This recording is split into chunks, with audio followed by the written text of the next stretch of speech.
జీ5 app download చేసుకుని పూర్తి ఎపిసోడ్లని ఉచితంగా చూడండి. వచ్చేది ఓటమని తెలిసి ఎదురు చూడ్డం పొరపాటు. ఇప్పటికే ఇదంతా చూసి మా అమ్మ వాళ్ళు సిగ్గుతో తలదించుకొనుంటారు. మా నాన్న చూసుంటే ఖచ్చితంగా గుండె ఆగిపోయి ఉంటుంది.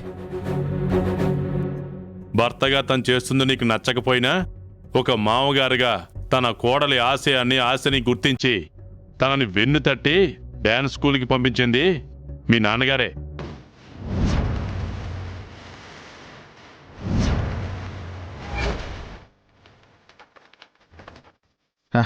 చూడు, నువ్వు సెకండ్ రౌండ్కి వెళ్ళినా మా నాన్న నిన్ను ఎంకరేజ్ చేసినా నేను మాత్రం నిన్ను ఎంకరేజ్ చేయను. పద ఇంటికి. ఎందుకు ఎంకరేజ్ చేయవురా? నీ భార్య కాబట్ట.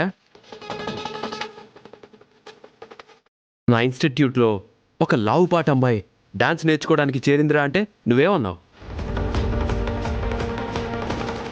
నా భార్య కూడా లావుగానే ఉంటుంది, దానికి తిండి తప్ప ఇలాంటి యాక్టివిటీస్ మీద ఇంట్రెస్ట్ ఉండదు అన్నావు. ఒకసారి నా భార్యను తీసుకొస్తాను, మీ స్టూడెంట్ని చూసిన తర్వాతైనా దానికి సిగ్గు వస్తుంది, ఒళ్ళు పెంచడం కాదు ఏదన్నా సాధించాలన్న మోటివేషన్ వస్తుంది అన్నావు. గుర్తుందా? తను అంత లావుగా ఉన్నా తను డాన్సర్ అవ్వాలన్న స్పిరిట్ నాకు నచ్చింది.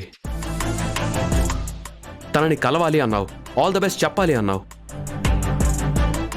అంత ఎంకరేజ్ చేసి నువ్వు తను నీ భార్య అని తెలిసాక తర్వాత ఎందుకు ఎంకరేజ్ చేయనంటున్నావు?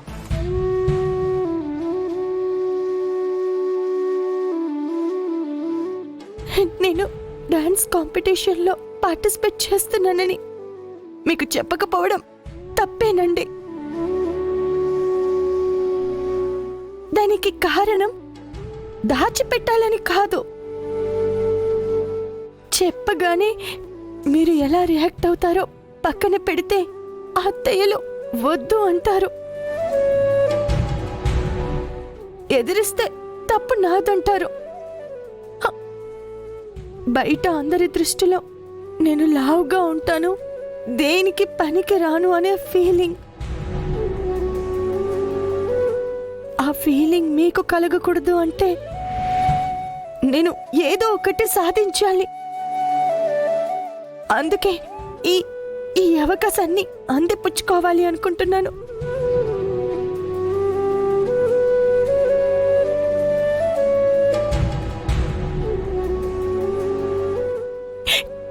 కేవలం ప్రయత్నం మాత్రమే చేయడం లేదండి, ఇది నా లైఫ్ అండ్ డెత్ క్వశ్చన్ అనుకొని ప్రాణం పెట్టి చేస్తున్నాను.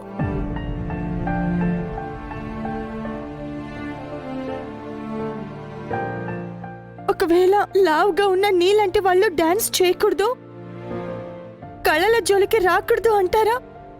చెప్పండి, మీ మాట ప్రకారమే ఇప్పుడే నేను వెళ్ళిపోతాను.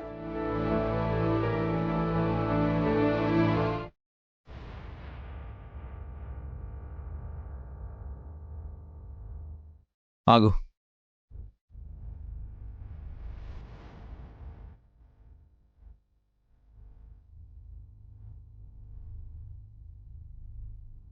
సెకండ్ రౌండ్ స్టార్ట్ అవుతుంది. All the best.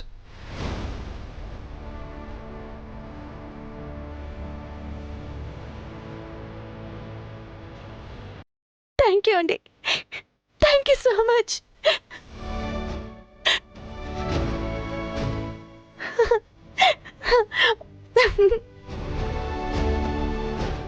ఆశీర్వాదం తీసుకోవా?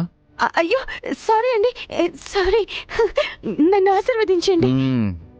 కప్పు కొట్టేసాయి, కలిసి వెళ్ళిపోదాం. తాతయ్య, మాస్టర్.